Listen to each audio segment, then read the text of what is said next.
So Cody, let's just get started here. Welcome to Agora Politics. This is your host, Alex Murshak. Today I'm speaking with Cody Moser. This is the Littlefoot episode 2.0. So Cody, you are both my first guest, and now you are my first repeat guest as well. So this is becoming quite the Cody Moser Stan podcast, and we're very happy to have you as a repeat guest. And I'm just really excited to get into this conversation and see what we get into today. Yeah, I'm excited too. I mean, what was it, 7 months? And a lot has changed since then. Basically, the entire world, basically everything that you thought about life and politics or anything else. I don't know why I just put that react in there. Um, is is totally different from where we were 7 months ago. It's actually pretty amazing. So we recorded our first episode together for this podcast back, I believe, in late January. I think it was January 26th of this year of 2020. And shortly after that, within like the next month or so or 2 months, basically the whole pandemic happened. Up until that point, there was a lot of shakiness going on with 2020 already. We knew about the coronavirus, but it was mostly still contained to the Chinese mainland. And there was some other issues like the whole World War III Iran, debacle and so forth. But we really had no idea back in February where things were headed. And so I feel like almost everything we talked about during that conversation is almost irrelevant now, or at least needs some like severe updates. Yeah. How do you feel? Yeah, I mean, I'm trying to think how much my ideas about the world have changed. I mean, one big thing that kind of scared me, and this was kind of big on Twitter for a while, was the whole Peter Turchin thing, where, back in like 2012, he said, I think 2020 is going to be a pretty crazy year, guys. And, everyone's like, well, you can say whatever you want, but we'll see it when it happens. Well, it happened. We're here now. It's like right on the spot. You never hear about people making these predictions in social sciences that just come true magically like that. It's so bizarre. Yeah, well, so I want to get into that. Obviously, like when I messaged you to do this episode, I mentioned the Peter Turchin thing just because you had actually brought that up almost in passing on our first episode. We had briefly mentioned, the study of Cliodynamics, sort of trying to use the scientific method as a way to think about history and to analyze history in a mathematical sense. And before I jump into that real quick, do you want to just give the audience a brief rundown of what we're talking about, what this 2020 prediction was, and a little bit about Peter Turchin, who made it?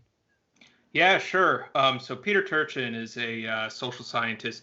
I believe he was at the University of Connecticut for a long time. He didn't always do social sciences. He was primarily a population ecologist, so using all different kinds of equations and models to predict how different animal populations will change due to external pressures or due to changes in their mating rates or predation rates, things like that. He really excelled at that. In a sense, his career in doing that, he kind of slayed all his enemies in a sense, figured out what major problems he wanted to figure out. And he said, how about we apply some of these population principles to human populations? So in a sense, he's taken demography and turned it into a kind of applied social science. And what I mean by that is he's not just looking at things like birth rates and death rates in the population, but he's taking different economic factors and taking those into consideration. One of the big things that he talks about is this concept that sociologist Jack Goldstone, who studies revolutions, came up with, called Intra-Elite competition, or as it's kind of expounded by them, it's called structural demographic theory. Because intra-elite competition is something a little bit older, made by Vilfredo Pareto, who originally came up with the concept, and we can kind of talk about that because he was kind of an interesting character. And Turchin, about the year 2012, he had been talking about creating a new science that he called Cliodynamics. Clio is the, I think, Egyptian god of knowledge, goddess. And he said, how about we start collecting a bunch of different historical variables and trying to predict why different things in history happened. Why is it that Egypt kept on collapsing so many times and then Europe didn't? Or why is it that, certain Chinese dynasties fizzled out, and what kind of cycles do these happen in? One thing that he started doing was he said, how about if we start taking these concepts and applying them to the future? And he started saying, we can start forecasting based on some of the predictions I've made in Cliodynamics. A lot of people thought he was pretty crazy. In 2012, he came up with this blog post saying, based on my models, 2020, and he specifically used the term, it's kind of ambiguous, but it was the years around 2020 are going to be pretty bad. Like I said, people kind of say, okay, interesting blog post, we'll see. I don't think he could have predicted a pandemic, but, just seeing the way that society is kind of breaking apart right now, this seems, as it appears, kind of an interesting observation for him to accurately make. Yeah, so this goes at least as far back as 2010, I believe, so about a decade on. And he pinpointed the year 2020, actually rather exactly. Obviously, it could have gone, one way or the other on either side. But what were some of the key, I guess, factors that went into making that prediction, where he could, because there, what he basically did is he was able to graph the social phenomenon in a series of waves, right? And these waves go by decade, but they are also larger waves that coincide with it. And as far as I understand it from when I last reviewed this paper, he was basically saying that the reason 2020 was predicted to be such a tumultuous year, and it's not just the pandemic, obviously that was totally out of left field, but the social unrest, the political polarization, the upheaval, all of that had to do, at least from his model, with the fact that these two waves would actually be peaking at the same time around that period. Is that right?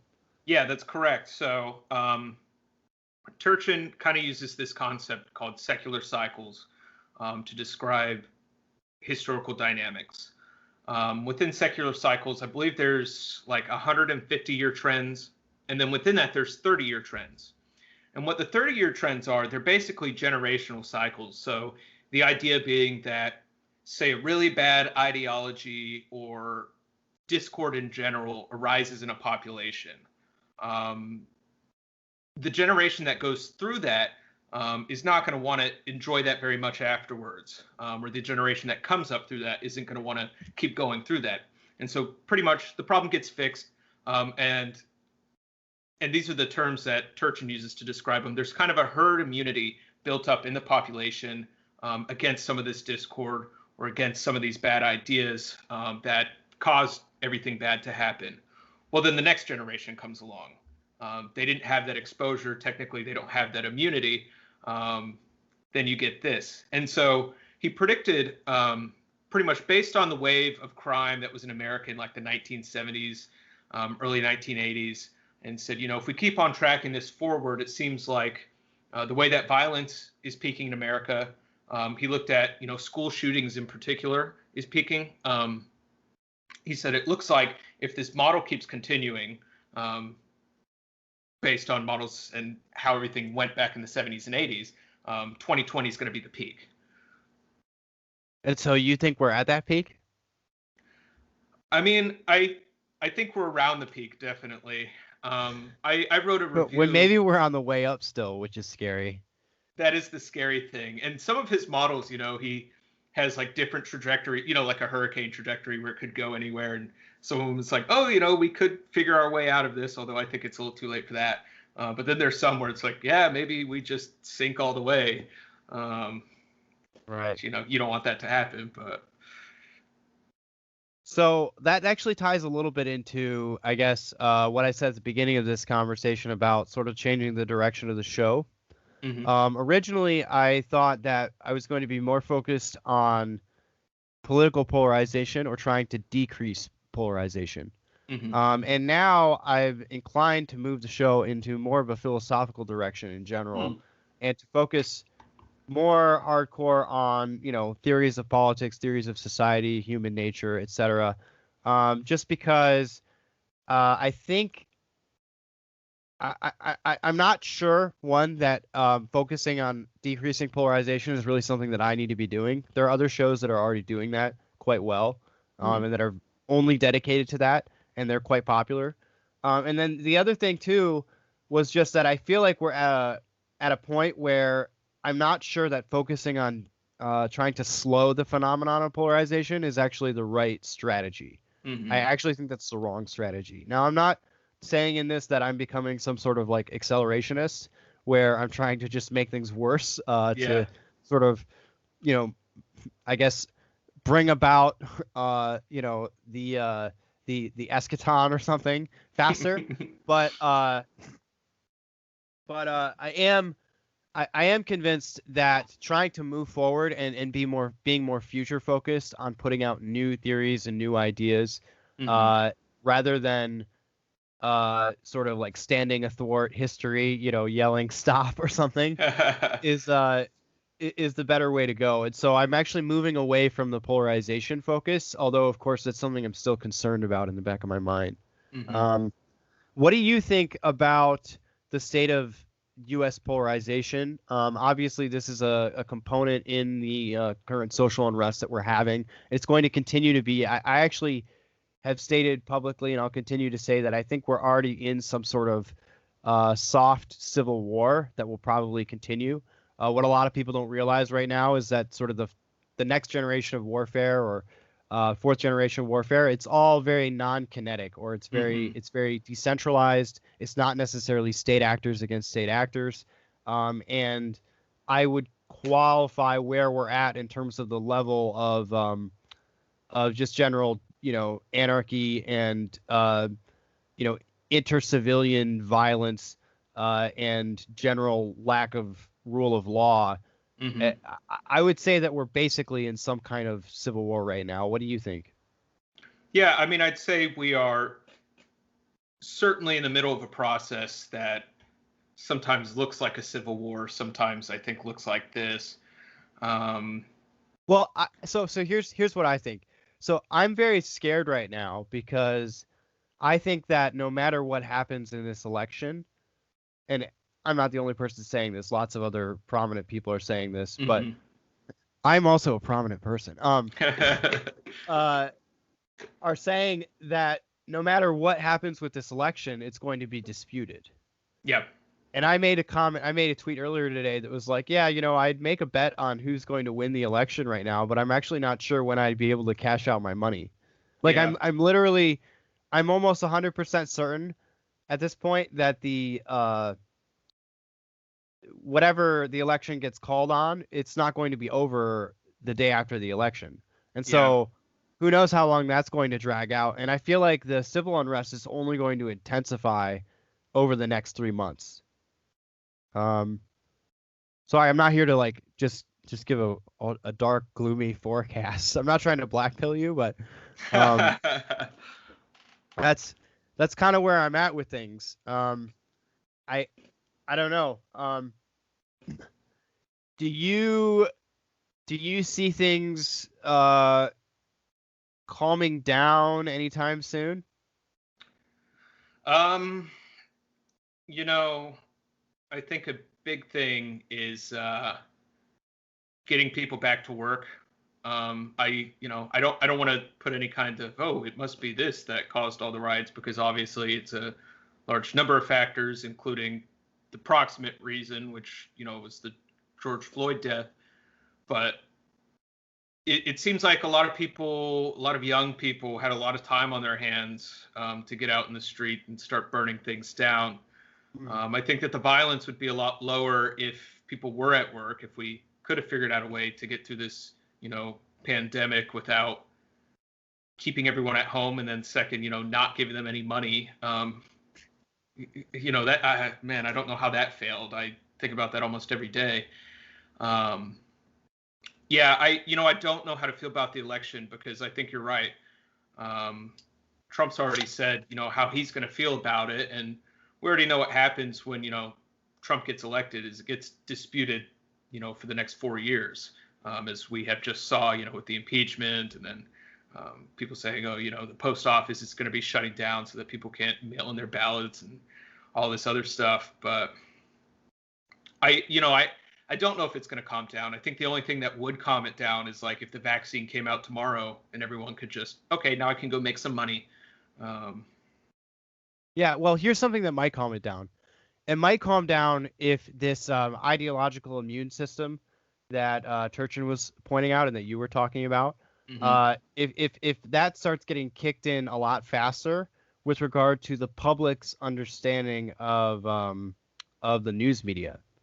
Because I do think we are actually reaching a certain turning point where a very large, significant portion of the public is realizing that the news media has a profit incentive to create this kind of discord and to create this polarization and to exacerbate it.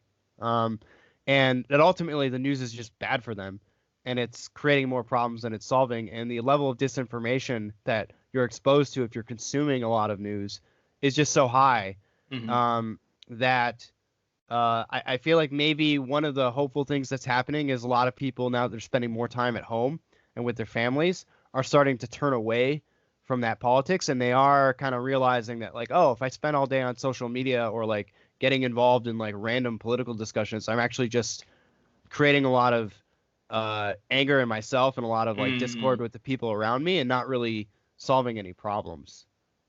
Yeah, I mean, I do think that the media has been pretty disastrous throughout this whole thing.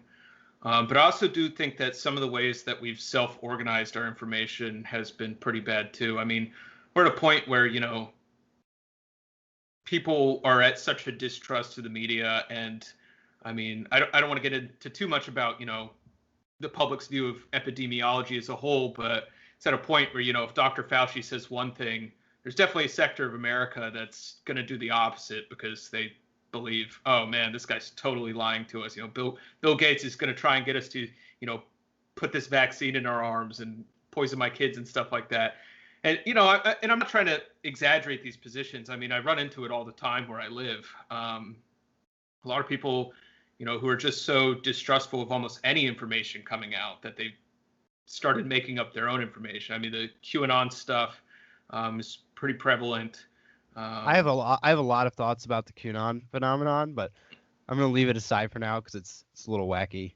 Okay, sure.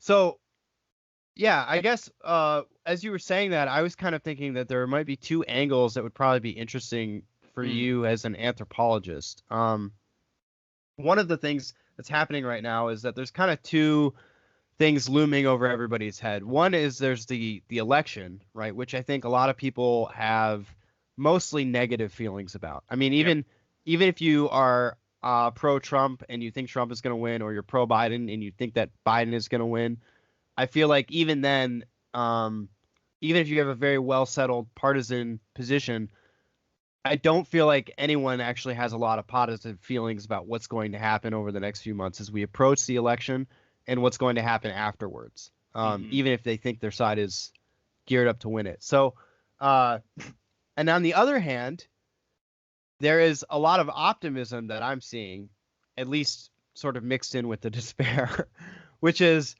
that what everyone's kind of termed the Great Reset.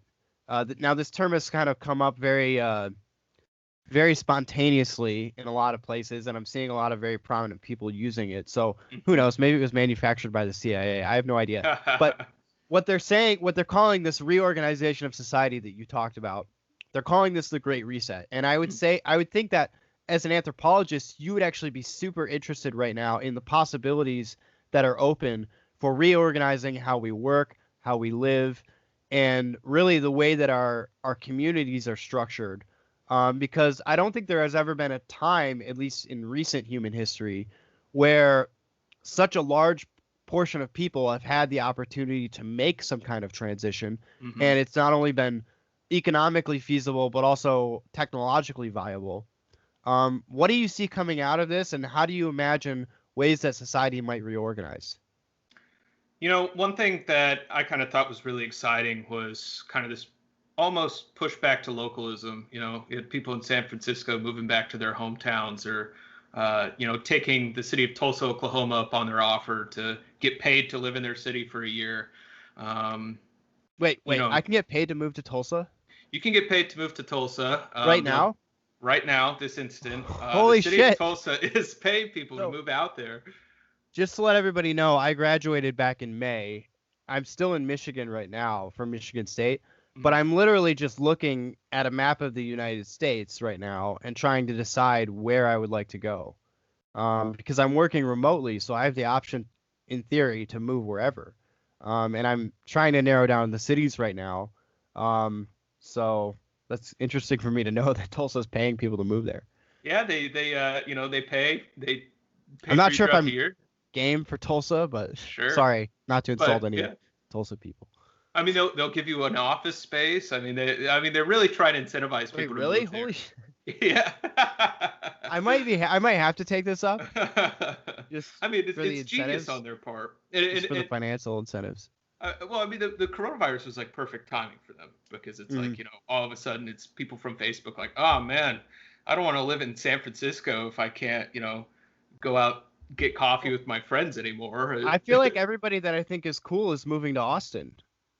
Like, I have a personal reason not to move to Austin. So I don't have sweat glands. I was born without sweat glands. Mm-hmm. And so it being like 100 degrees all the time in Austin is not really jiving with me that well. That'd be terrible. But everyone stays inside all day anyway. From what I hear, they're basically like, yeah, Austin during the summer is like Mars. You just don't go outside. And I'm like, well, I mean, I could do that. Like, yeah, I don't know. It's a nice city. I lived in College Station, about an hour and a half from them for a while, and I would go out there every once in a while. But the problem, of course, with everyone moving there is that then they'll just ruin it like they ruined other just places. Like California. Yeah. No. All the Texans oh man. Complaining. Yeah, it's like you get the California NIMBYs, and then you get the Texas NIMBYs, kind of clashing with each other. And I don't want to see what that's going to look like, but right. Yeah, but people moving back home. I have a lot of friends who now they're like, oh man, I've always kind of wanted to live on a farm. Guess I can start doing that now. Homesteading, let's go. Yeah, and I think I want to say in the last podcast we talked a little bit about like Wendell Berry. He had a piece a while back. Wendell Berry is this American poet who always talks about localism, kind of the environment in the United States of America. Really just an all-around amazing American poet. And he talked about we don't need smart people who they go to college and then they never come back home. We need smart people who go to college, then come back home and make home better. And I'm hoping that we are going to start seeing the reinvigoration of areas of the Midwest due to this. I mean, I know like Des Moines has been pretty popular for people to move to from even New York City and San Francisco.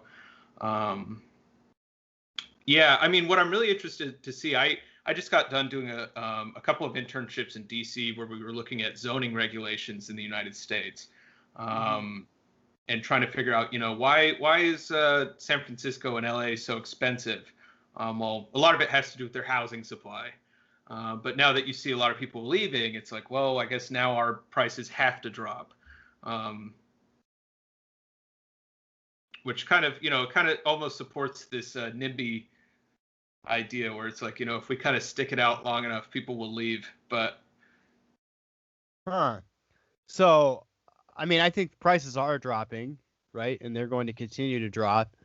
I was wondering, though, if like there weren't some more radical thoughts you had about the way that this might transform society. Like in my mind, I'm thinking like there's going to be autonomous communities that are popping up where a bunch of families get together, like 60 people, and they buy a dozen houses and then set them up in a way to have a self-sustaining community. They're all making money, either within the community or online in some way. And so there's very little integration into the worldwide like supply chain networks and things like that.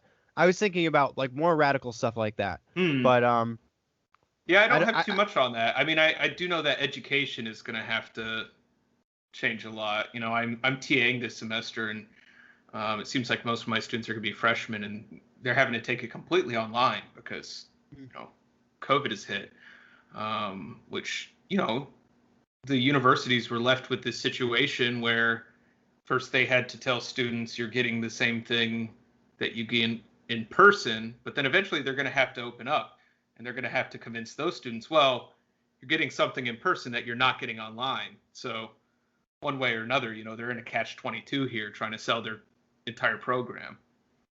Yeah. But I mean, so I work for a company right now where we have a number of platforms for online education, one of which that we're white labeling, and another one that's for sort of we're trying to solve sort of the credentialing problem, and figuring out like how to do micro-credentialing for not only for college certifications, but also for like employment. So various kinds of employee targeted programs to get employees certified and doing online learning and things like that.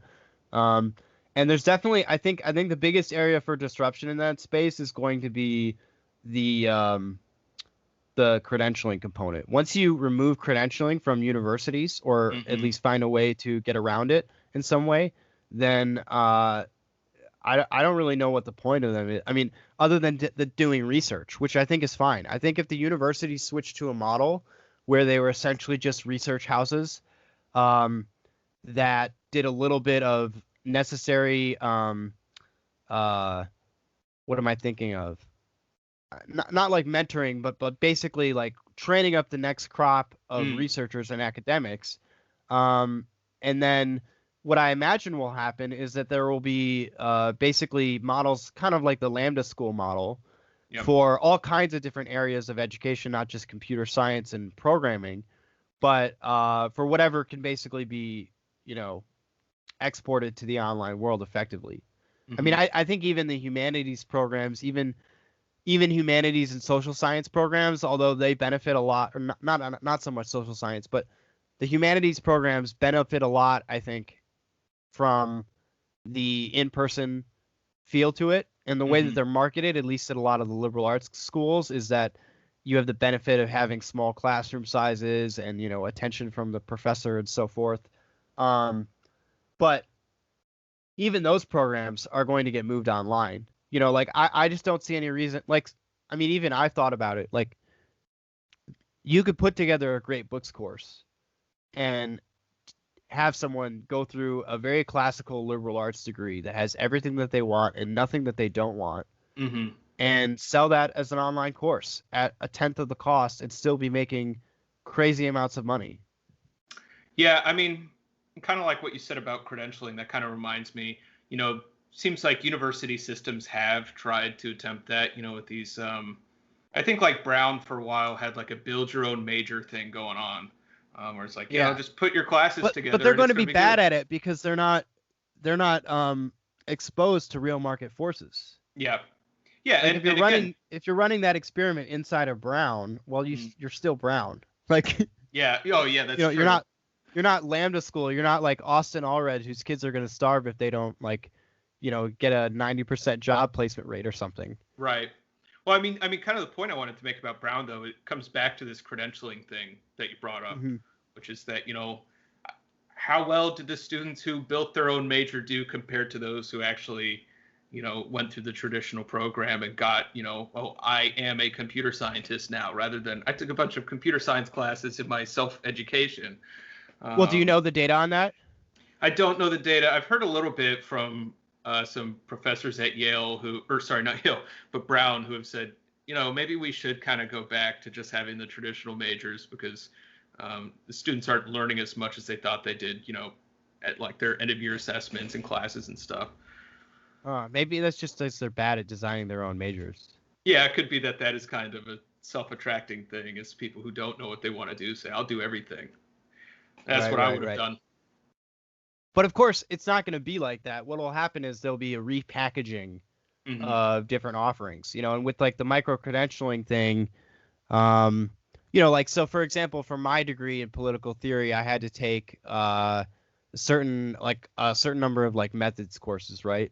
And those could be anything from mathematics and like pure calculus, or I could take it as a logic course in the philosophy department. Interesting. And so that itself, that part of my degree requirement would just become a micro-credential, right? Mm-hmm. And then of course I already have like the bachelor's degree is already designed to have basically, you have this requirement and then a subset of options that you can fulfill that requirement with. I mean, moving that online is very, very simple. And then from there, just figuring out, well, okay, which of these requirements would actually fulfill that, and then can you verify that and can you get that validated to the level where someone with this online credentialing Mm-hmm. is seen as equivalent or better than someone with a college degree. Now, what's interesting, did you see Google's new program of their credentialing system? Yeah, I mean, I think that's amazing, where they've kind of just bypassed and said, well, we know what Google engineers need, so why don't we just teach people that? Kind of blows my mind that, they very, in a ballsy manner said, we will use this in lieu of college educations. I think it takes like 3 months too. Yeah. It's totally short. They're like, yeah, here's our 3 months program, and by the way, we consider it equivalent to a CS degree. Like, yeah, what? It's amazing. Okay. I mean, you're not going to get the same entry level jobs as you would if you're coming out of like, a decent university with the CS degree and you working at Google, but for their entry, as far as I understand it, for their entry level roles and getting into the like low level tech roles, that's what they said, like same level. Yeah. I mean, you can pick that up, do a few internships, kind of prove your worth there, and then, never set foot on a university in doing so. Well, I didn't know if they were just doing it for promotional reasons, but they did say, like, look, here's a student that Google actually hired after completing our own program. So we are putting our money where our mouth is and hiring our own students. But I don't know if they're just doing that, like, for show to get people more interested in the program. They may never hire anyone from that their own small program again. We'll see. I mean, one thing that is interesting with universities is obviously the system can't last forever. I think one of the big things. It's only been like 1,000 years. Yeah, exactly. Well, I mean, what did the universities replace? They replaced the monastery system, which was kind of the keeper of knowledge. And the way the monasteries broke down was that the printing press was invented. And they said, you know what? Because towards the end of the monastery system, basically all of the money they were making, aside from the lands that they held, which, people were starting to take that back, what was basically book rentals, book loans. Was, okay, you want this text, we'll send a couple monks out there, you can look at it, they'll copy it for you, and then you're good to go. Well, the printing press comes out, one person has this book, it's kind of, all right, we'll just workshop and make this and send it wherever we need. And all of a sudden, this massive form of revenue for the monastic system just fell apart. And in a sense, what I see happening is, in the university system, is open science, open access journals, the way that pretty much now you can use, you can get on R or Python right now, start making scripts for very complex forms of data, make all kinds of different analyses that, 20 years ago, you'd need to have some kind of Stata or SAS background, you need not licenses for these. Now it's like you can pretty much have a NEET sitting in his basement saying, oh, I think I really want to do some genetics work right now. And, figuring out things like educational attainment and genetics and things like, there's all kinds of things that people are doing outside of the purview. So we know, right, from the fact that we're on Twitter, that there are like autodidacts out there. Often they have Twitter personalities who do teach themselves these things, right? Yep. Who will go and learn genetics and learn it at a level where they could read and comprehend and maybe even write at the level of a professional scientist. I'm not one of those people, but there are people that do it. Yeah. And so it does. It's sort of like the Freeman Dyson effect, where you start to, once all of this access to this knowledge is available to everybody, and the gatekeepers are removed. Now there's no reason that I need to go get a PhD to, study neuroscience, for example, when I can just do it at home. I mean, the frustrating thing at this point is more that the financial prohibitions to getting access to some of these journals and that's kind of what I find really egregious, that a lot of these paywalls haven't been torn down yet. Yeah, I mean, Sci-Hub is, this woman should get the Nobel Prize in Science like immediately for coming up with it, and taking on that sort of risk that she did. Yeah, I mean, the journal system, something has to budge with them. I mean, now you have major universities saying we're no longer paying fees to access your journal, so you're just going to have to deal with it. I think that they are going to fall very soon. Obviously things like Nature and Science will remain just based on their prestige. That's another monopoly that's just going to get destroyed by the internet. Yeah. Just like education is. Yeah. I mean, like when I was in college, like 2016 or something, this fossil Homo naledi was found. It's like 18 individuals found in a cave in South Africa, and kind of shocked the world when the team, instead of publishing it in Science or Nature, published it in this obscure biology journal called eLife, where you could just hop on and download it immediately. And it was basically them just saying, all right, we all have the prestige we need. Like, why don't we move into this open access realm? Mm-hmm. Kind of, and back then it was kind of weird for people to be doing that. But now you get online on Twitter and people are like, oh yeah, come check out my preprint. Right. And the paper's already there, except for, it hasn't been reviewed. People are typing in their comments to review it. Just couldn't have imagined this. I mean, even like 20 years ago.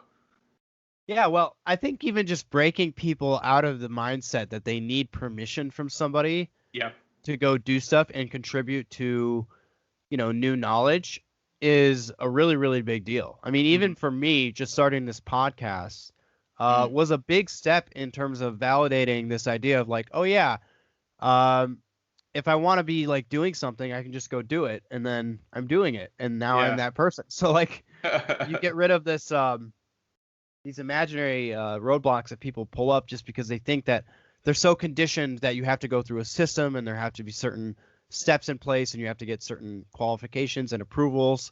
And with the internet, I mean, there's just so many areas that you just don't need that anymore, and you just can go do it.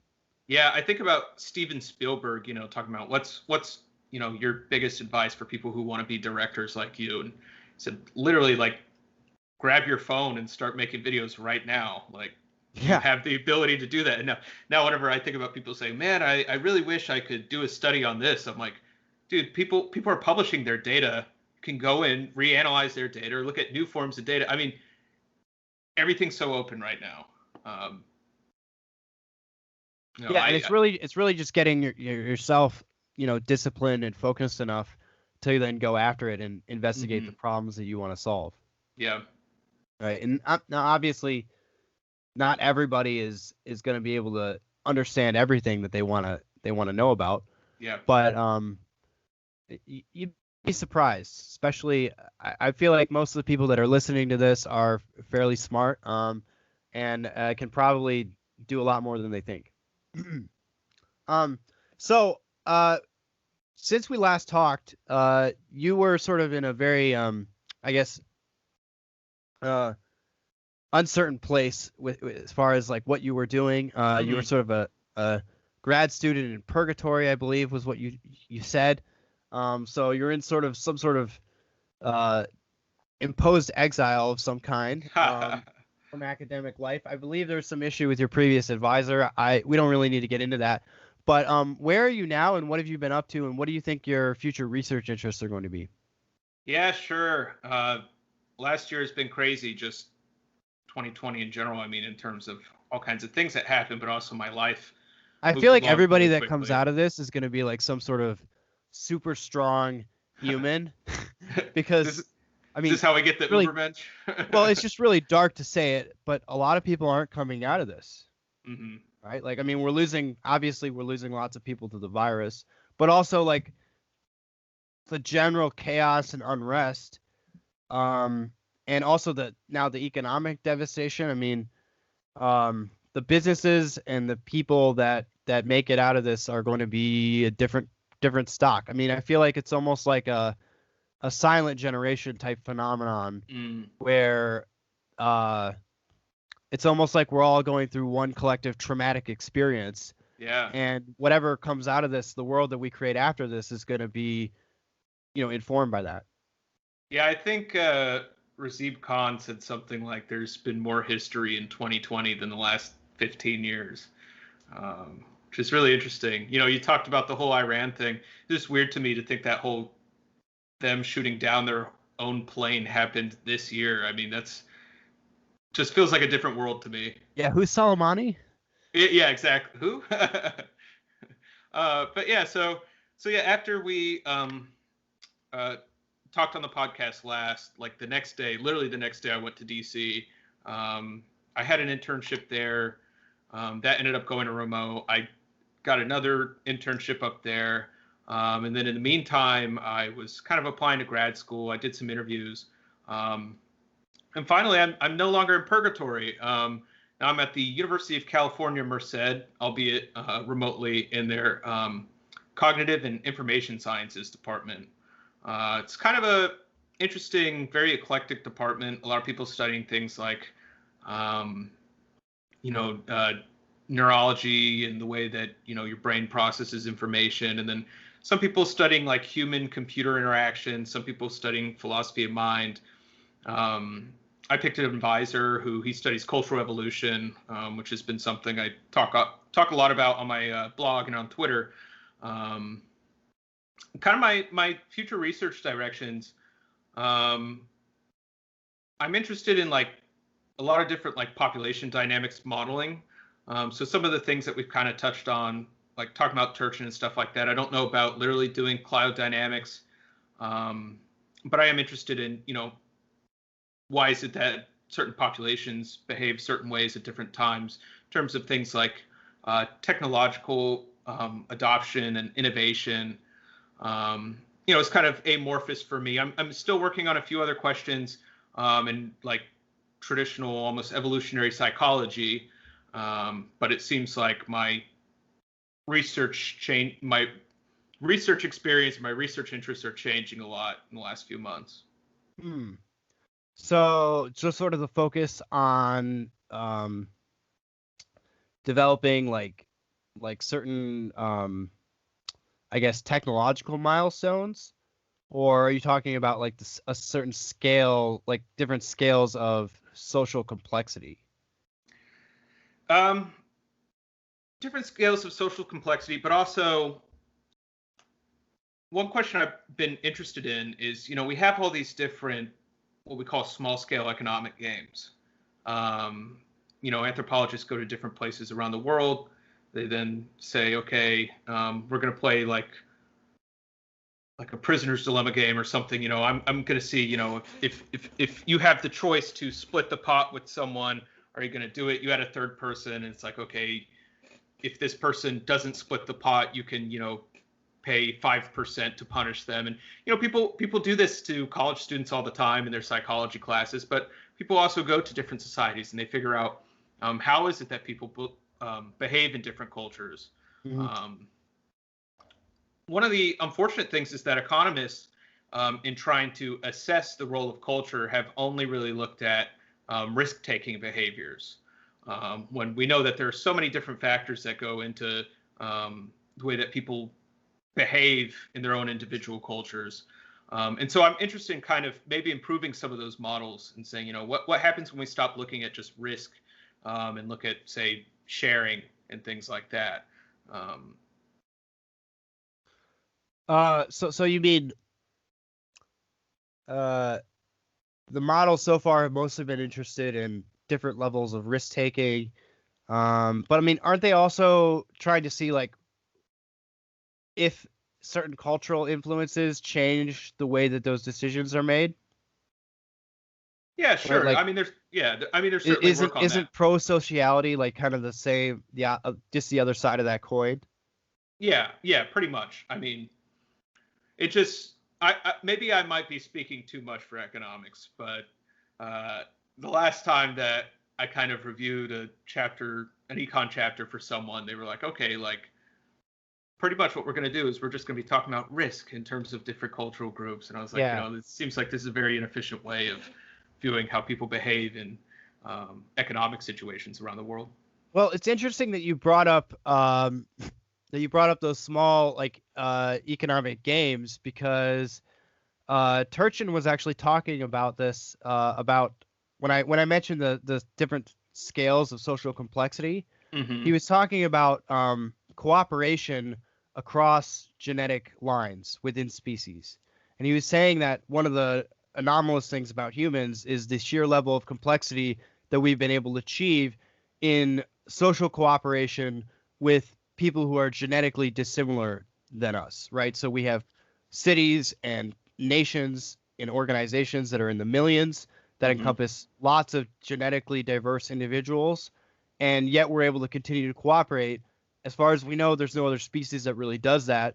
These ant colonies that cooperate in the level of millions, they're doing it in the millions, but they're all genetically extremely similar. So it was very interesting to me that you brought that up as you were talking more about economic games within cultures, but I guess it's more that the economic games themselves is what allows that extreme level of cooperation, right?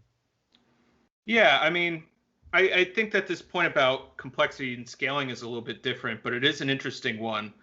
It is kind of weird that you kind of look at humans and you have to ask, what would have been the kind of biological factor, external factor that didn't force us, but allowed us all to get together in the way we are now. Anthropologists like to give this classic anecdote, which is what happens if you put a bunch of chimpanzees on a 747? I mean, they would just be tearing each other apart. But in the meantime, you have us, and we're living in cities, just completely building completely different things that like a group of, say, like 140 people at their maximum Dunbar load wouldn't be able to do.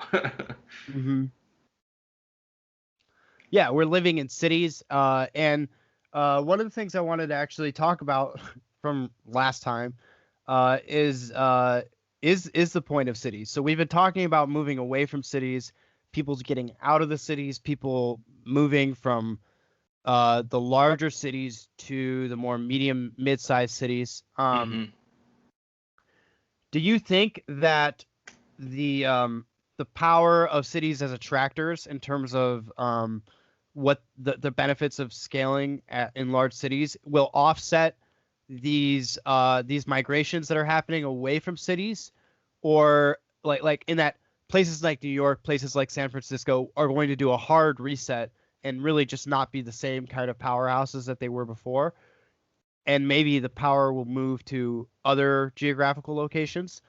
Or do you think that no, the network effects of cities and the scaling laws that are already operating are so strong that even with all these other factors, they're going to continue to pull in more resources?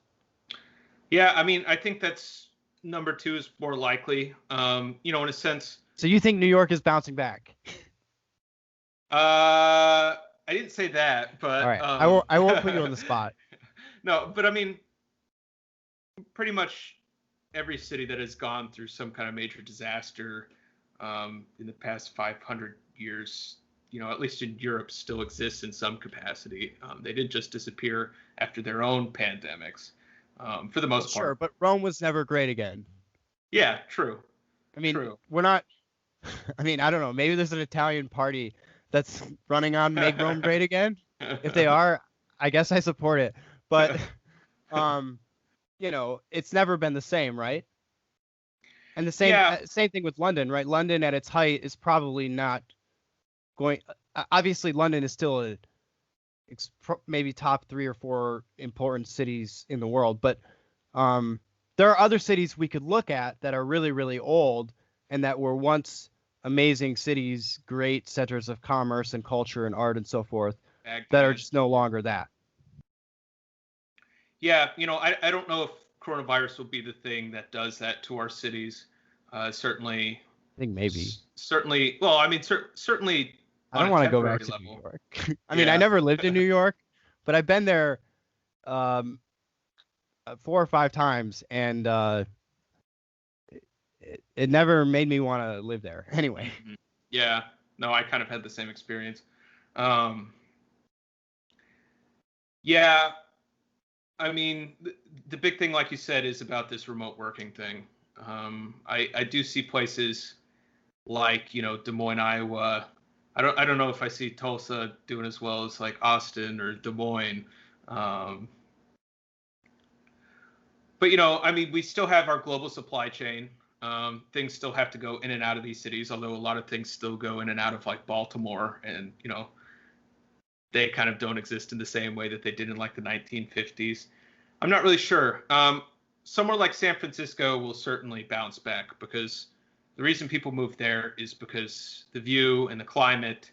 San Francisco is a little bit different from New York in that it's not, at least from my perception. It's actually enjoyable to live in. Yeah. It's not about like, this is where I have to live or else, I can't exist. DC is always going to be DC just because it's the capital, and that's where 90% of the government's money is spent in a day. So, but yeah, New York City is an interesting one, especially now coupled with the riots. I don't want to make a prediction on whether or not it will bounce back, but certainly this trend, like we talked about, with people moving to Austin, might be long term. Moving to Austin. Everyone, yeah. I saw some interesting charts of where people are leaving and where they're going to, and yeah, it's basically everyone's moving to Texas right now. Yeah. Well, people like it out there. At least, they're complaining about the laws all becoming California laws, but we'll see how that goes. Awesome, Cody. Well, this has been a great conversation so far. I don't know if do you want to keep going? Yeah, I'm not sure. Sure how much. Okay, sorry. I just wasn't sure if we were reaching a time limit. I have the whole afternoon basically blocked off until like 7. Nice. So we can keep going if you're still interested in it. Yeah, sounds good to me. Okay, so elite overproduction, right? So we mentioned elite overproduction last time as contributing to a lot of the social unrest. Mm-hmm. We talked about how the inter-elite competition, right, is one of the major factors in Turchin's model. Mm-hmm. And obviously the inter-elite competition is driven by, in part, this component of elite interproduction, which oddly enough is also intertwined with all of our conversations about education and the way that's going to be changing. Yeah. So let's get into elite overproduction a little bit. First off, do you want to just remind everybody what elite overproduction is? And obviously, I don't want to just be. We've been talking about Peter Turchin a lot, and maybe I should just have him on the show at this point. But I don't want to make this all about what he's said or is saying in his studies. That's not what the whole point of this episode was. So, as an anthropologist, I do want to get your particular take on elite overproduction, where we're at with it, how it contributes. Yeah, I mean, so the idea of elite overproduction is kind of this point when we meet a critical mass where we're producing people for certain jobs that are limited in space. Well, there comes a point when you produce people who have the expectation that they're going to get those jobs, those positions, and they simply can't, despite their best efforts. And so you have too many people trained for one thing, and they're not going to get it. There's this question of, well, so I'll give an example. So a lot of people want to be journalists, but there aren't that many journalism positions anymore. A lot of people want to say work in DC doing things, but there aren't that many positions doing that. We had this point, back in the 1970s where people could go to college, they come out, they go to any random firm, they look a guy straight in the eye, shake their hand, and then they're hired, and then they're making, $60K, the equivalent of $60K now for the rest of their lives, and they're all of a sudden buying property and things like that. It's not happening anymore. And people are pretty disappointed that those expectations don't meet anymore. That's pretty much what elite overproduction is. So wait, hold on. I'm going to stop you right now. I know you're in the middle of it, but so from an economic standpoint, it's simply the fact that there's an oversupply of people with a particular skill set, right? And no demand for them because there's too many. Yeah. But there's a deeper political implication, which has to do, I would say, with the fact that you have elite overproduction in certain areas, like, let's say, cultural production, right?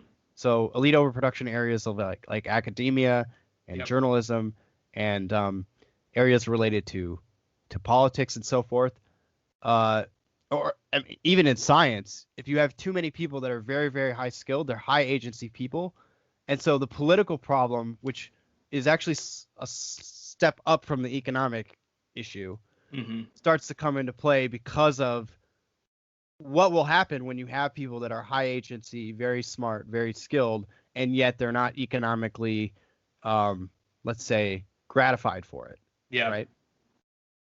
Yeah, and so that's the big problem. And so from elite overproduction, you kind of have this other system going at the same time called intra-elite competition, and it's basically people vying for these spots and trying to knock each other out of the way and get into them.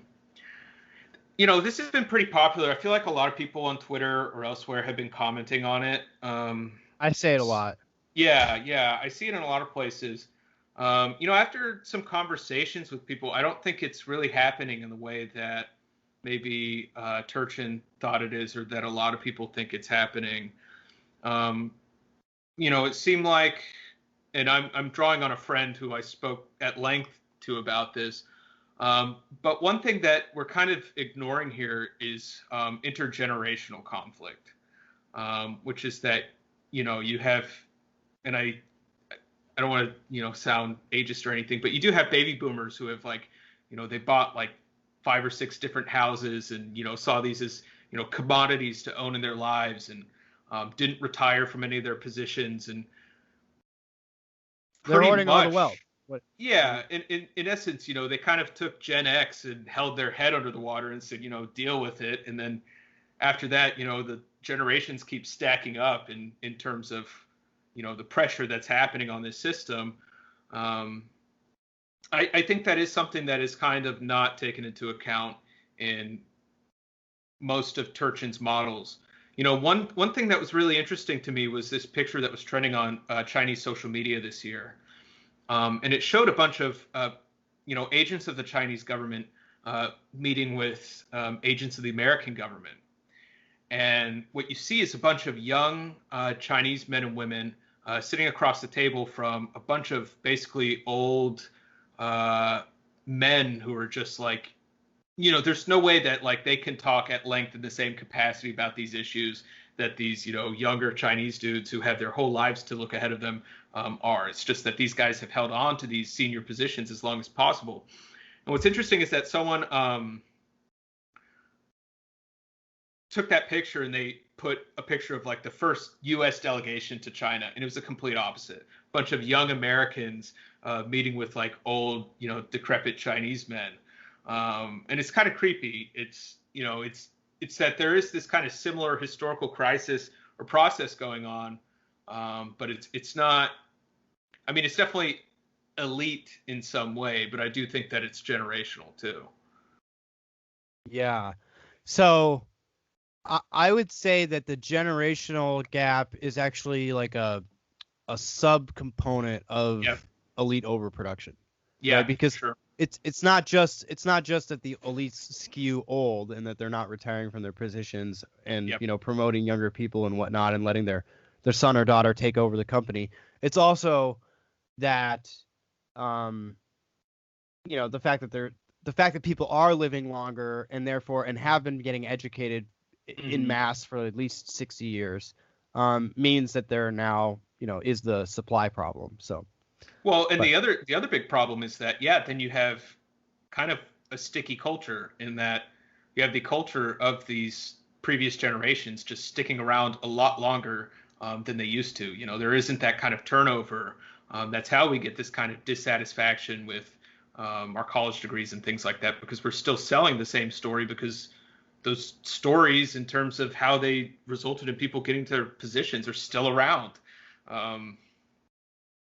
Right. Yeah. And people do talk about this. They talk about, for example, with the with the overqualification problem where, MBAs only want to promote other people with MBAs because if I promote someone who doesn't have an MBA to my level, then what does that mean about me? Yeah. Yada, yada, yada. That's definitely a big, big, big problem. Mm-hmm.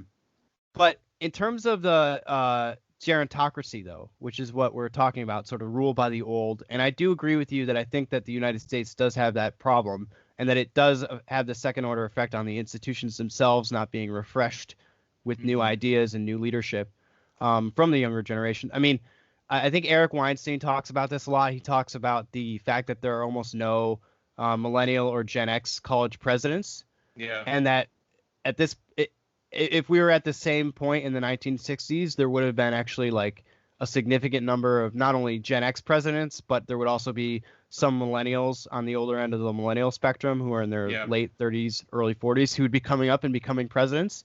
And that's just not happened at all. There's like none. And so that is a big problem, and it is going to be hard to stay competitive in a global world if you're dealing with an aging society. I know Japan is having that same problem, but on a lot more severe level because Mm-hmm. of their demographic shift. And one way in which the United States is actually trying to, I guess, alleviate this problem, and one way that a lot of capitalists would like this problem to be relieved is through immigration. It seems to Mm-hmm. me like the Democratic Party, like they all talk about this demographic shift. They know that our society is too old at the top and too top heavy, um, and that we're going to need a younger workforce to replace them. And it sounds to me like at least one half of the political spectrum in this country wants to literally just replace it with new blood from other Mm-hmm. places instead of, I don't know, trying to get our population numbers up or something, our birth rate up, I guess. Yeah, I mean, it's pretty interesting because, you I'm know, not sure. I'm not sure that encouraging people to have kids would even solve the problem. mm-hmm. It's unclear to me, like whether the pro-natalist policies that they're trying in places um, like Hungary and Poland and Yeah. elsewhere are actually like very effective. I don't know. What do you think? Do you know? You probably know more than I do about whether those have been useful programs. I mean, I think that's something we need like another like 3 years on because it's going to take a while. Like, I'm kind of laughing because Hungary's case, what is it that he pays you for each child and pays you to not work if you're a woman? Well, yeah, if Um, you have like 4 kids, you have some enormous amount of tax incentives. So that's it's right. Yeah.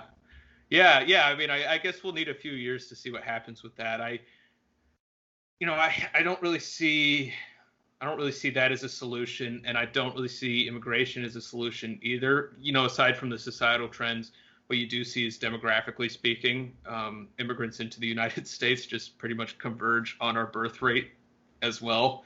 So it's like, okay, I mean, you can do this for as long as you want, but this kind of cycle is still continuing. Oh, right, right. So the developed nation, you're talking about the problem of developing nations just having declining birth rates in general, hmm Yeah. right? That seems to be some sort of technological problem that's um, mediated by factors outside of just culture, you're saying? Because you Um, see it cross-culturally, right? So you're saying it's the new immigrants will have the same baseline birth rate, because They it doesn't converge on matter it. where They they're get from. close. Yeah, they get Yeah. close. And I mean, a lot of it has to do with nutrition, uh, female opportunity. So, women go to school and they're like, well, I guess I can make a job. I'm not going to have kids right now. Um, yeah, I mean, technologically speaking, there's a few things there. Uh, I mean, I'm thinking back to Janet Yellen had a pretty good essay called "Technology Shock," but it was about the opposite effect, where she said that the introduction of the condom actually made birth rates in minority and poorer populations explode, um, which was kind of this effect that Charles Murray talked about in Coming Apart, where people start copying elite behaviors, but not doing it exactly.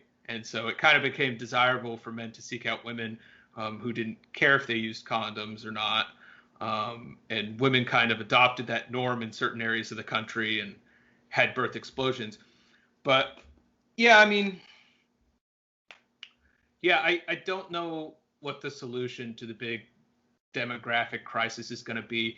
I mean, there's a few people who like to say, oh, well, having kids is actually heritable. And so eventually you're going to have a population in which a lot of people have kids simply because, this is what's come up to their genes. It's just how, the genes that people who aren't having kids are going to die out. And so a lot of people have this wonderful view of like the United States of America and in 20 years being basically 50% Mormon and 50% Amish. But I don't even think that's going to happen. I mean, those are like the fastest growing and only like above replacement level Caucasian populations in the United States. If you just do the math on like, reproduction rates at, 2x versus 1x, I don't know. Yeah. Seems like, I don't know about 20 years, but maybe in like 100 years. Oh, yeah. I mean, 20 years was just an exaggeration.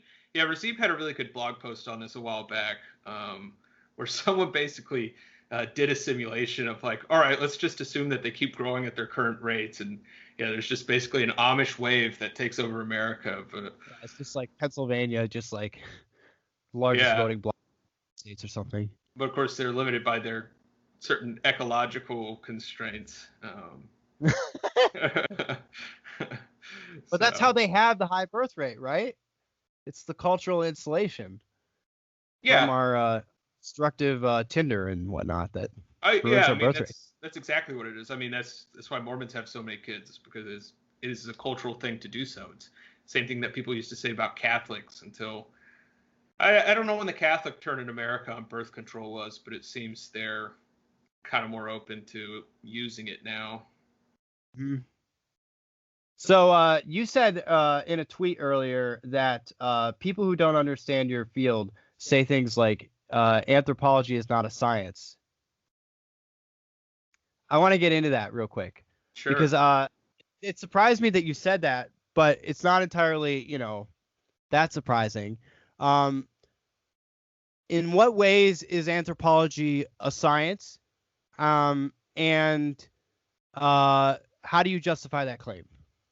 Yeah, so I want to kind of emphasize that let's kind of make a really strong argument by kind of using like what people's view of anthropology is. So anthropology is kind of four fields. So you have biological anthropology, cultural anthropology, archaeology, and linguistic anthropology. Let's just throw the biological out and the archaeology out and the linguistic out, things that would kind of fall under a science, and like let's just focus on the cultural thing.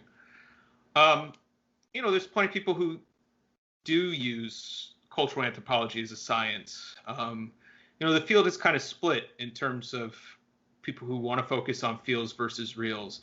You have people who say, I'm going to do an ethnography of punk rock youth in Detroit for the next year or so. Okay, that's not really a science. I mean, you're collecting data, but you're not testing anything. You're not doing anything like that. But there's also people who say, I'm going to follow these hunter-gatherers around for a year, and every time they kill something, I'm going to weigh it and then weigh how much they give to their friends. Like, I mean, that is like clearly a science of like social dynamics in some way. There's a lot of people when they see anthropology, they say, ugh, like, God, here come these guys again. If they have any opinions on social science. But I mean, there are people doing very real, very quantitative work in the field. They just tend to be overbrushed by people who aren't doing that kind of stuff. If there's one perception I'd like to change about the field, it's that, compared to a lot of different components of the university, it does social science pretty well. I mean, the problem in anthropology, where you see people who say, oh, there is no such thing as an external reality or anything like that, is that it's extremely localized to specific universities. In my entire time going through like 3 different institutions, I never once met an anthropologist who had that worldview. I only knew people who said I don't even see how that's remotely productive, and I couldn't get along with someone like that. So you're saying that there's my understanding is that the way that anthropology gets misconstrued has largely to do with the politicization of the field, right? Mm-hmm. That there are areas of anthropology that have been politicized, and therefore they're not viewed as legitimate scientific inquiries because they're sort of start with a conclusion and then work their way towards it. And these are more often focused in the realm of cultural anthropology. Yep.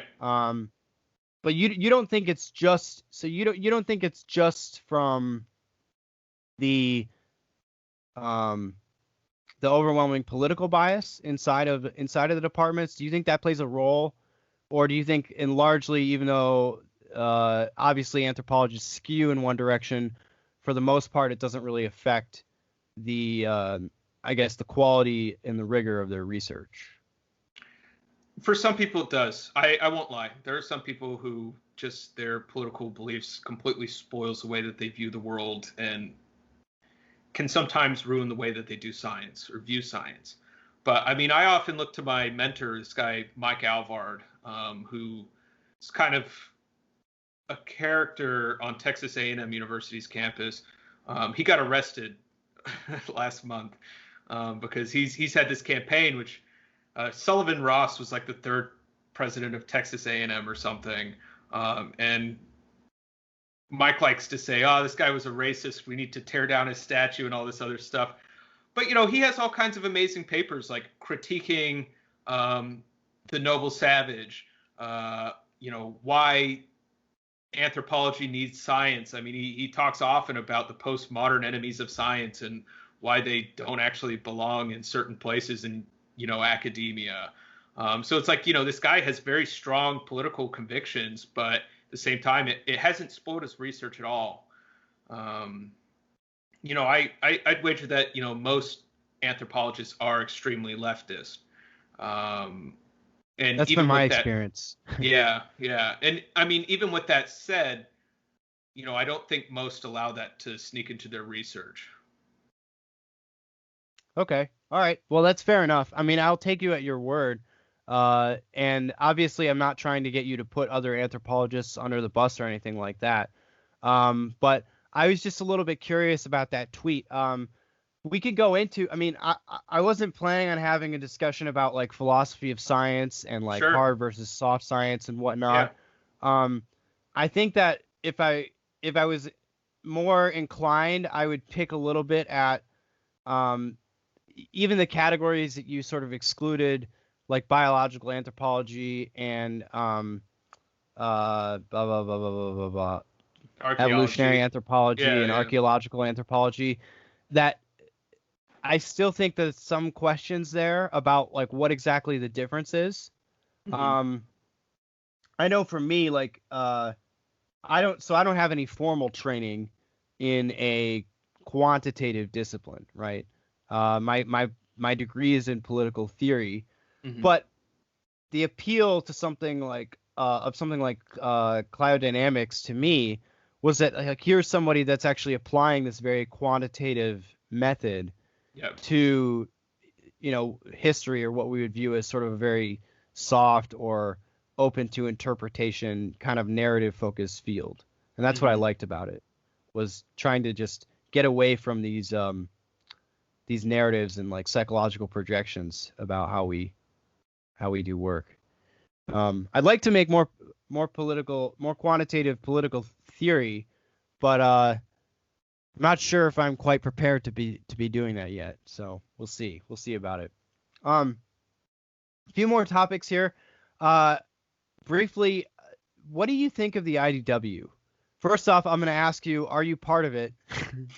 And then secondly, where is it going? Is it still a thing? It seems to me like there's a lot of fracturing going on right now, even among its sort of affiliates, and a lot of people are distancing themselves from the label. Mm-hmm. What do you think? Yeah, it's kind of weird. It seems like it all started with Dave Rubin and then kind of went Did it? downhill from there. Or maybe it was Jordan Peterson. I know, like, Michael Shermer would say some things like, "You got some wacky beliefs over there, man." I think they're still friends. Yeah, I think Eric, who is probably like my favorite IDW character. I'm gonna call them all characters because it's they are like they are kind of like it is sort of like a comic superhero-y vibe yeah. going on, where it's like you've got like the New York Times article with like each of them in their own little slots in the bushes, and then it's like, oh, these are the heroes of like I don't know, intellectual inquiry or Yeah. something. Yeah, you have like the math character, you have the biology character, you have the guy saving podcasting. You're like, what's going on here? Like, Yeah.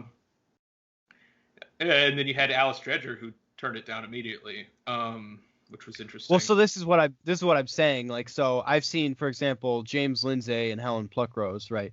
Who I think they get called IDW, Yeah. but when they get called IDW, the first thing that they say is, "I'm not IDW." And I actually had Bo Weingart on a couple of weeks ago, and we had a similar conversation where it was like, well, people say that I'm IDW because they think that I am, because I sort of have a lot of overlap in terms of like the political issues that I care about. But he's like, I don't associate with that label. Like, I don't identify with it. So you can ascribe it to me, but it's not my thing, Well, I will say at a certain point, yeah, there is the IDW that is like the like people is Claire Lemon IDW? Is Colette IDW? I don't know. Certainly. I don't think so. Yeah. Well, I think that in the same way that they pick and choose different people who they're going to call postmodernists, I think that you pick and choose. I mean, you pick and choose people who are part of like this totally different kind of institution. It's something. I have been having this postmodernist discussion literally since I started the show. I've had at least 3 people on now where a significant portion of the discussion, and this, I'm not including you in this, where a significant portion of the discussion was trying to trace out what is this exact connection with postmodernism and critical theory and all of this new stuff coming out of the academy. Yeah. And I've done it with Stephen Hicks. I did it with James Lindsay. And I believe I even talked about it. I forgot who else I talked about it with. But I've done it at least with 2 people that have spent significant amounts of time and written books where they say that they're doing this, that they're explaining this connection. And despite the podcast, and despite on top of that, all of the discussions that I see and am involved in on Twitter about it, I haven't seen a rock solid argument that like traces the lineage of these ideas in a way that actually connects them very solidly together. Mostly it's like a lot of social maps where people have been saying, like, they've been criticizing James Lindsay, like, oh, you don't believe in guilt by association, but whenever you talk about the postmodernists, you literally just like draw a social graph of like people who've like cited each other and then say that's the connection. So like, what do you think of that? I totally think that's true. If he wants to label people as postmodernists that way, it's completely valid, and it works the same for the IDW. You have postmodernists who, if you would have called them postmodernists, they would have kind of laughed in your face and said, well, I certainly don't believe I'm that label. Like, who are you to say I'm part of, Paul Feyerabend, for example, like, he wrote a brilliant book that really changed my life called Against Method. But the last chapter of that book, he's just like, why are you looping me in with these people? Bruno Latour, who was kind of, I guess you could consider like everyone's worst nightmares during the science wars, said, well, I actually don't believe all those things that you guys are saying I believe. But, at a certain point, you say guilt by association, but like network effects are very real. And people do tend to talk about similar things that influence people all the same. I think that's a vacuous argument. I don't think what he's doing is guilt by association, but that's what people are saying. Yeah. I wouldn't call it guilt by association. It's just association. And I kind of association. It's actual association. Yeah. And I mean, I say the same thing for the IDW. I mean, if I want to say there is like a real IDW, I can say it, but then there is also the movement that in itself, despite what their independent beliefs are, there is kind of a network that kind of survives and thrives off of each other.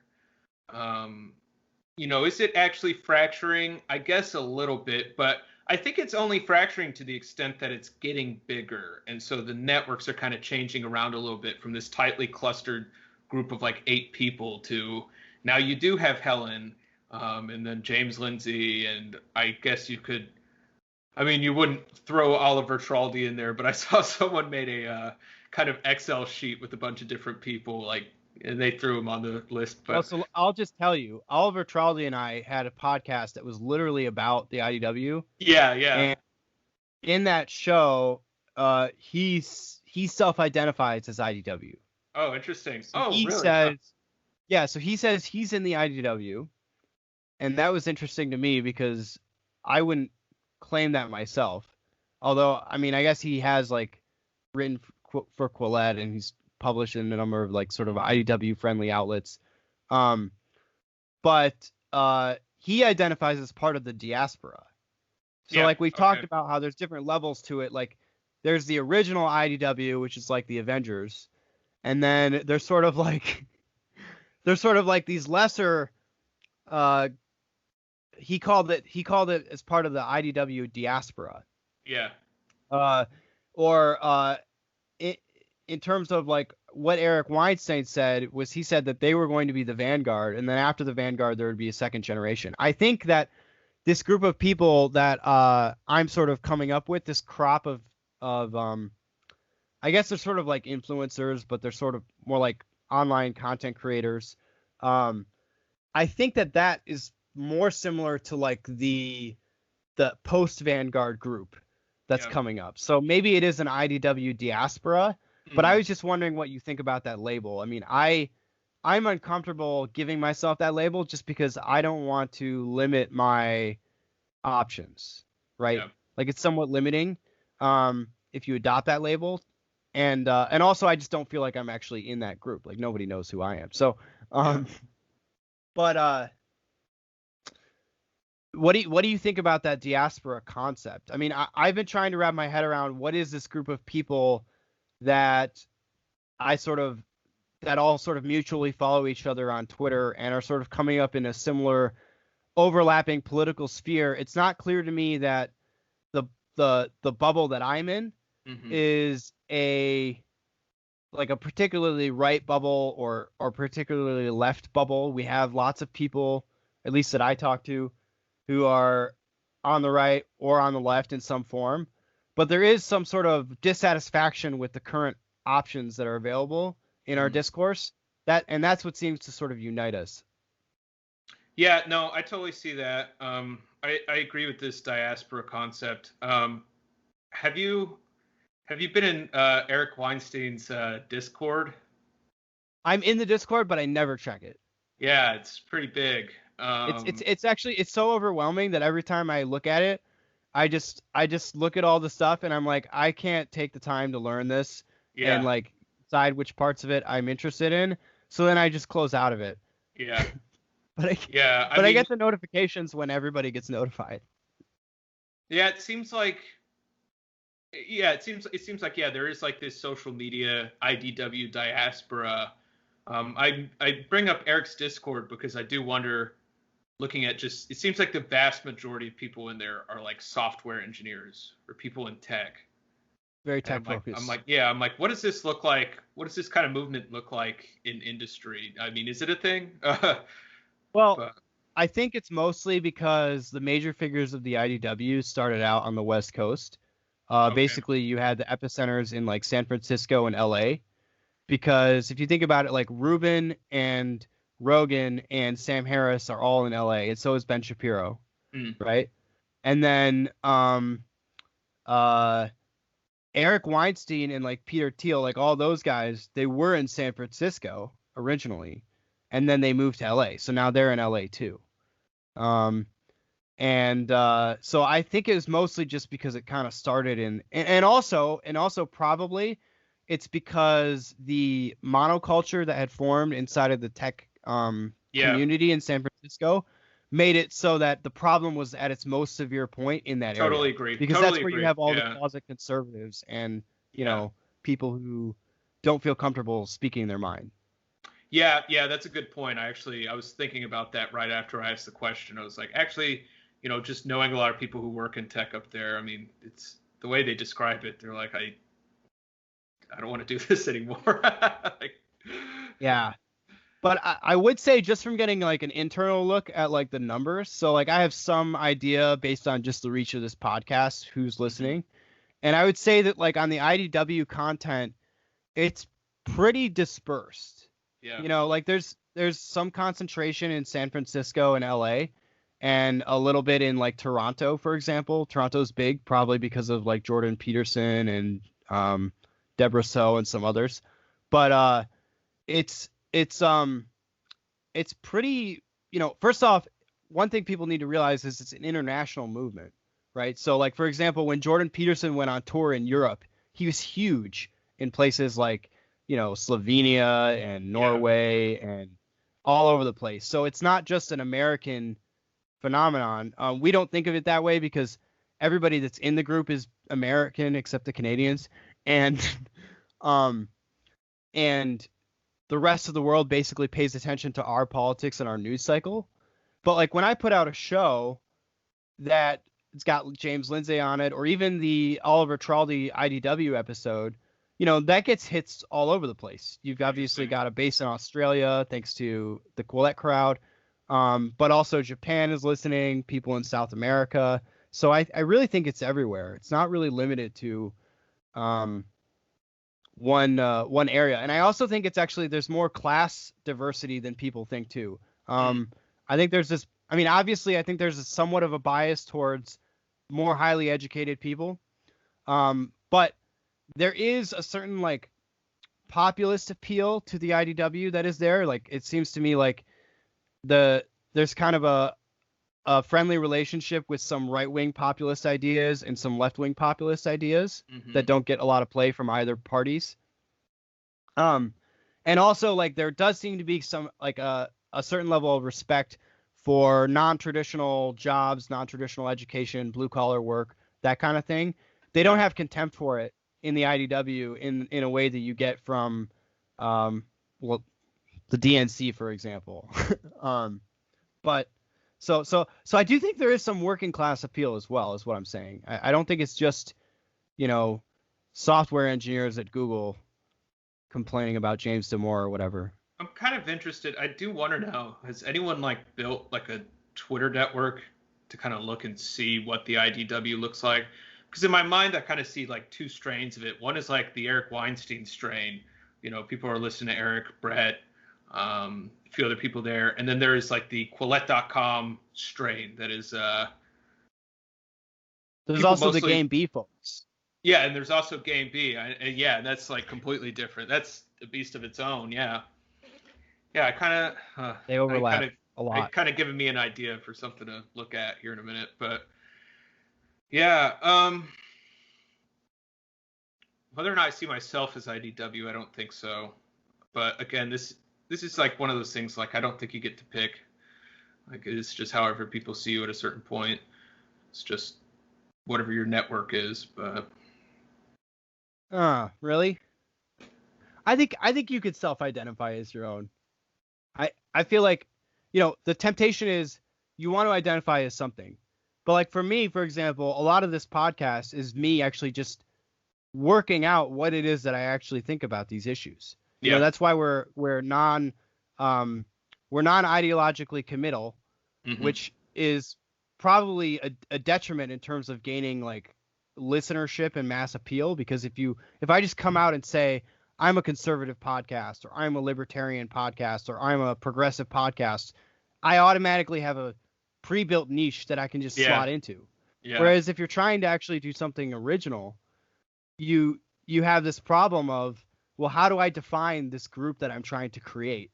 And what does that mean about my own beliefs? I mean, I think the common thing in the IDW diaspora, if you want to call it that, is that everybody became politically homeless. Whether you became politically homeless on the left or politically homeless on the right, it didn't really matter. There were lots of people who didn't really know where they fit anymore. And for me, at least, I'm still figuring that out. And I'm happy that I have a lot of friends that I met on Twitter and people that I'm coming up with who are figuring that out in the same way.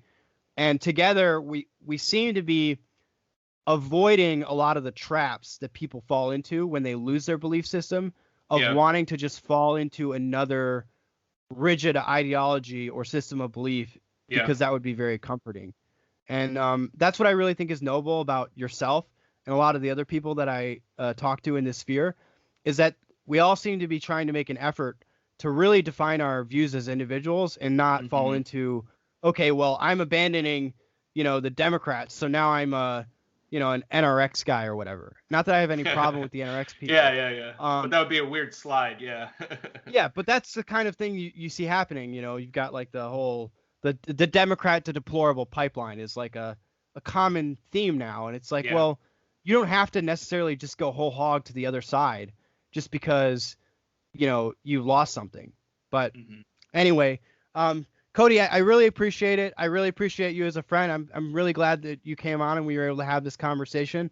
I'm sure we'll have another conversation maybe in a year from now when things are totally different again.